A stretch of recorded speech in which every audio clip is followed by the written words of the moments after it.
Sang ibu menampar putra sulungnya ini dan berkata, "Jadi kau telah memberikan semua hakmu pada saudara-saudaramu. Lalu kau dapat apa? Hanya bubuk dan tanah tandus," ujar sang ibu marah. Ya, wanita itu selalu merasa kasihan pada putra sulungnya yang selalu mengalah pada adik-adiknya itu. Hingga ketika mereka meminta hak atas warisannya pun, putra sulungnya itu tetap memberikannya. Namun tiba-tiba putranya mengeluarkan selembar kertas seraya berkata, "Tidak ibu, aku pulang membawa sesuatu. Aku telah dilahirkan oleh seorang ibu, dan kini aku menjadikannya milikku selamanya," ujar sang pemuda seraya tersenyum yang seketika membuat wanita di hadapannya itu terharu dan memeluknya. Wanita itu sungguh bahagia dengan anugerah karena memiliki seorang putra yang sangat mencintai dirinya. Dan pemuda tersebut merasa lega dan bahagia karena walaupun kini dia tak memiliki harta, namun dia memiliki sang ibu seutuhnya, harta yang tak ternilai harganya. Suatu hari pemuda ini pun pergi dengan membawa sebuah toa raksasa berkeliling wilayah itu. Ya, pemuda itu benar-benar mengikuti ucapan sang ibu yang sebenarnya bercanda, bahwa dia harus pergi keliling desa dengan membawa pengeras suara dan meneriakkan jika dia sedang mencari seorang calon istri. Dan hal itu benar-benar dilakukannya. "Aku ingin pasangan hidup, aku ingin seorang gadis yang akan membantu ibuku. Usiaku 32 tahun dan masih single. Saudara-saudaraku telah mengambil bagian mereka dan meninggalkan kami sepetak tanah dan ilmu. Dan kami punya rumah yang rusak," ucapnya berulang-ulang setiap melewati jalan-jalan itu yang sontak membuat orang-orang yang mendengarnya tertawa geli.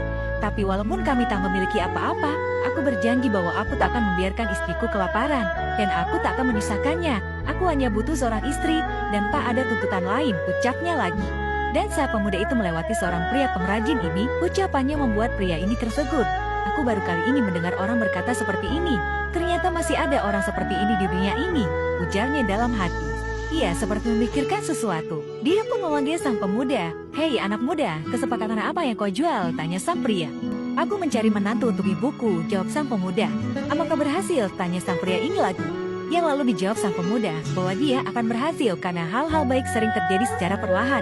Sang pria itu pun tersenyum mendengarnya. Dia lalu mendekati sang pemuda dan menyuruhnya untuk turun dan berbicara dengannya. Ternyata sang pria memiliki seorang putri, tapi dia bisu dan tuli, ujarnya pada sang pemuda. "Tapi dia bernafas kan?" tanya pemuda itu polos. "Putriku berkulit gelap dan memiliki banyak jerawat di wajahnya. Dan dia juga tak bisa berjalan dengan baik. Aku tukang sepatu, tapi aku tak pernah memohon untuk bertahan hidup," ucap sang pria ini lagi. "Maka kau adalah pria yang baik," ucap sang pemuda seraya tersenyum. Lalu keduanya pun sepakat untuk menjadikan putri sang pria ini sebagai istri sang pemuda.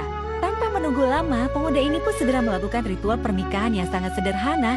Lalu kemudian setelah mendapat doa restu dari sang pria yang mengatakan bahwa dia tidak memiliki perhiasan untuk diberikan pada mereka, pemuda itu pun berkata, "Ayah, orang yang memberi putrinya telah memberi segalanya, dan mereka yang terbuat dari emas tidak membutuhkan perhiasan," jawab sang pemuda yang membuat sang pria dan orang-orang yang ada di sana menjadi sangat terharu mendengarnya. Lalu pemuda itu pun berpamitan untuk segera pergi membawa sang istri pulang ke rumahnya. Ternyata sang ibu sudah mempersiapkan penyambutan sederhana untuk sang menantu. "Semoga kau memiliki kehidupan yang baik," ucap ibunya. Saat malam tiba, pemuda ini sedang duduk di dalam kamarnya bersama sang istri. Namun saat dia menyapa sang istri, betapa terkejutnya pemuda itu ketika mendengar suara sang istri yang ternyata bisa bicara. Tentu saja pemuda itu sangat takjub dan kebahagiaannya semakin bertambah saat dia membuka kerudung penutup wajah sang istri yang ketika dibuka ternyata apa yang dikatakan sang mertua tentang putrinya itu semuanya tidak benar. Ternyata istrinya adalah seorang wanita yang sempurna di matanya. Sang istri lalu berkata, ayahnya sengaja mengatakan hal-hal yang jelek tentang dirinya untuk menjaga dirinya dari para lelaki jahat. Orang miskin harus menjaga anak perempuan mereka, karena dunia ini tidak aman untuk anak perempuan. Dan ketika ayahku mendengar ucapanmu, ayahku percaya bahwa masih ada orang baik seperti itu di dunia ini, ujar sang istri lagi yang membuat sang pemuda tertegun dan memahami maksud sang mertua. Lalu apa yang terjadi selanjutnya guys? Lanjut ke part berikutnya.